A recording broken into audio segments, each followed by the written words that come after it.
Lead occurrence Galina PBS, फिर एंग्लेसाइड पीबीएसओ4, लूनोरसाइड पीबीओ dot पीबीएसओ4 and कोरोसाइड पीबीसीओ3।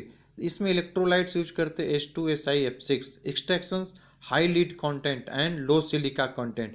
देखिए इसमें क्या रहता है, गलीना पीबीएस जेडएनएस और SiO2 पहला प्रोटप्लोटेशन कर देते तो क्या बचता, पीबीएस और SiO2, उसको रोस्टिंग कर देते हो तो PbO प्लस SO2, फिर PbSO2 प्लस SiO2 का मिक्सचर, फिर small self reduction in presence of lime कर देते हो तो क्या बच जाता है, Pb plus CO3 slag liquation कर देते हो क्या बन जाता है, Pb। लास्ट में इलेक्ट्रोलाइसिस कर देंगे तो प्योर Pb ऑब्टेन हो जाएगा।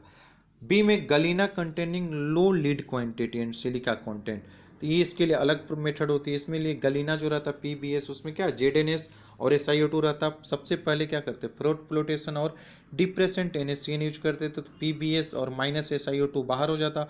फिर रोस्टिंग कर देते थे, सल्फाइड और की रोस्टिंग करेंगे तो PbO प्लस SO2, फिर ये दोनों मिलकर क्या PbSO4 प्लस SiO2 स्मेल्टिंग कर देते कार्बन रिडक्शन से CO प्लस APO फ्लक्स की तरह यूज करेगा, दोनों आपस में क्या बनाएंगे स्लैग्स, प्लस जो यहाँ पीबी मिलेगा ना क्रूड पीबी मिलेगा। जब सॉफ्टनिंग कर देंगे तब पीबी प्लस एजी के फॉर्म में रहेगा, डिसिल्वराइजेशन कर देंगे तो एजी बाहर हो जाएगा, पीबी बचेगा। और फाइनली जो लिक्वेशन करेंगे तो पीबी आएगा, लेकिन पीबी आने के बाद फाइनली उसको इलेक्ट्रोलाइटिक रिफाइनिंग करेंगे तो 99.9% पीबी आएगा। लास्ट में इलेक्ट्रोलाइट का एग्जांपल PbSiF6 और H2SiF6 याद रखना है। इलेक्ट्रोलाइट रिएक्शंस जो इसमें इन्वॉल्व रहते हैं पीबीएस प्लस NaCN रिएक्शंस नहीं होती, क्यों, लो KSP वैल्यू ऑफ पीबीएस, फिर Zn प्लस 4 NaCN क्या बना है Na2ZnCN का होल 4 प्लस Na2S। अब अगला प्रोसेस में आपको ध्यान रखना है यहाँ पर कि Na2 जब Zn की यहाँ चार्ज किस +3 में, यहाँ 3D10 में रहता है, sp3 हाइब्रिड स्टेट होता है। ध्यान रखिएगा इस कॉम्प्लेक्स का जो कॉम्प्लेक्स बनाया 3D9 में, यहाँ किस हाइब्रिड स्टेट में रहेगा, कॉपर +2 में, तो यहाँ DsP यहाँ DsP2 हाइब्रिड स्टेट में रहेगा, ध्यान रखेंगे, प्लस ZnSO4। रोस्टिंग में S plus O2 SO2, PbS plus O2 PbO plus SO2, PbS plus O2 excess करा तो क्या हुआ PbSO4। सेल्फ रिडक्शन में क्या हुआ PbS प्लस O2 तो PbO plus SO2, PbO plus PbS hit किए तो क्या बना Pb plus SO2 self reductions.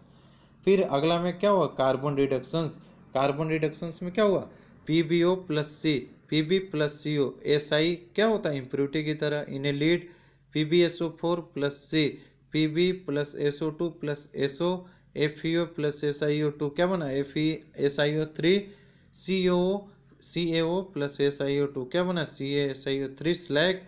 Tin टीन अक्रेंस के फॉर्म में क्या रहता है कैसेटिराइट SnO2, मैट्रिक्स क्या रहता है FeWO4 और MnWO4 plus SiO2 plus Cu2S plus CuES2, एक Mn3D5 में और एक Fe3D6 में।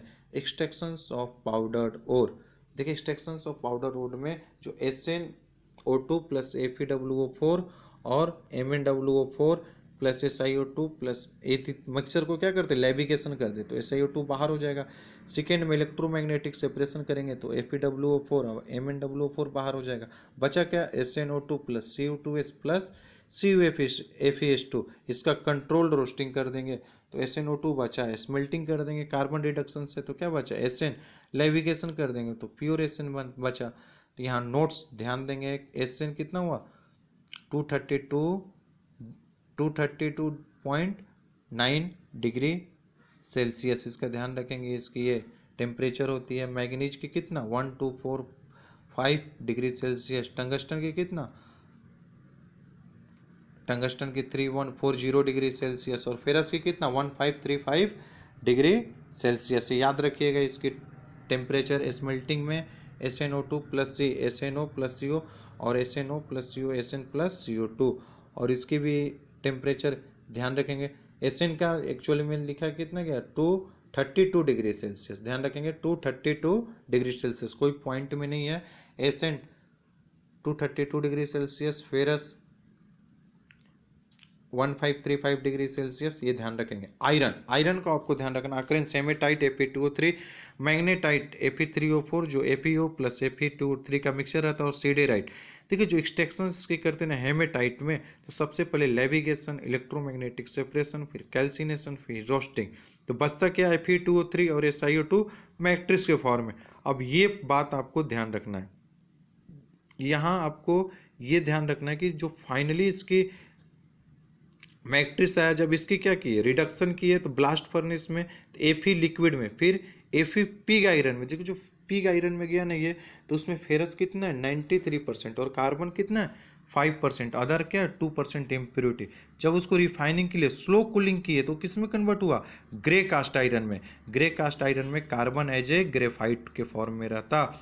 अगर उसी को मैंने एक में तो क्या किया, स्लो कूलिंग किया। अगर एक क्वेश्चन यहाँ पर भी आता है कि अगर मैं उसको फास्ट कूलिंग कर दूं, अगर देखिए पिग आयरन को रिफाइनिंग इन पडलिंग फर्नेस में कर दिया तो क्या हुआ, ब्राउट आयरन, जिसमें 99.9% प्योर फॉर्म ऑफ आयरन होता। और फास्ट कूलिंग कर दूं किसका, Fe पिग आयरन की, तो वाइट कास्ट आयरन होता। White cast iron carbon as a cementite के फॉर्म में रहता है, जब इसको एनेलिंग कर देंगे तो मैलिएबल आयरन हो जाता है। ये ध्यान रखेंगे ये रिएक्शंस। और फिर कैल्सिनेशंस की रिएक्शन होती है, Fe2O3 हिट किए तो Fe2O3 प्लस 3H2O में FeCO3, तो FeO प्लस CO2 में रस्टिंग के उसी तरह रिएक्शंस। हाँ यहाँ पर ध्यान रखेंगे जो स्मेल्टिंग ब्लास्ट फर्नेस में करते हैं ना, तो आप एक डायग्राम NCERT बुक में मेंशन है, उसमें टेम्परेचर आपको याद रखना है। कंबसन जोन में 1500 to 1600 degree Celsius, reduction zone में 300 to 700 degree Celsius, slag formation zone में 800 टू 1000 डिग्री सेल्सियस, फ्यूजन और मेल्टिंग जोन में 1200 टू 1500 डिग्री सेल्सियस। ठीक है, सबसे ऊपर वाले पार्ट को 3 पार्ट में, एक बॉडी ऐसा पार्ट रहता है, एक सबसे ऊपर वाला पार्ट रहता है, उसी तरह डायग्राम मेन आपको टेम्परेचर ये ध्यान रखना है। फिर अगला इसमें जो कॉन्सेप्ट आता है, कुछ रिएक्शन दिए गए हैं उसके कंबसन जोन के और रिडक्शन जोन को ध्यान रखेंगे। टेम्परेचर तो आपको याद रखना है, रिएक्शन को ध्यान रखेंगे। फिर रिफाइनिंग और प्यूरिफिकेशन ऑफ आयरन किस में, फेरस में जो इम्प्योरिटी रहती है, carbon, silicon, phosphorus, manganese impurity, उसको क्या करते, कार्बन पहले Fe2O3 के साथ रिएक्शन कराते तो CO2 प्लस 2Fe बाहर हो जाता। फिर लास्ट में आपका ये कॉन्सेप्ट आता है पिग आयरन ब्लास्ट फर्नेस में, रिफाइनिंग इन प्लडलिंग फर्नेस में, ये आपको ऑलरेडी डील कर चुका है, कर दिया गया। लास्ट कॉन्सेप्ट आता है स्टील का, एलॉय रहता आयरन और कार्बन का। प्रॉपर्टी क्या होता, हार्डनेस, डक्टाइल, टेंसाइल और स्ट्रेंथ एंड मेलिएबल। देखिए 0.1 टू 0.3 रहता तो कैसा स्टील होता, मिल्ड स्टील या सॉफ्ट। 0.3 टू 0.6 रहता तो कैसा रहता, कार्बन स्टील। या 0.6 या तो 0.8 रहता तो हाई कार्बन स्टील। 0.8 टू 1.4 रहता तो क्या रहता, क्रूड स्टील। ध्यान रखेंगे। Heat treatment of steel, annealing, tensile strength increases, then soft property of steel increases. यहाँ टेम्परेचर और ग्राफ दिया गया है, टेम्परेचर और टाइम के बीच में ध्यान रखेंगे। जब वाइट कास्ट को एनीलिंग कर देंगे तो किस में हो जाएगा, मेलिएबल कास्ट में।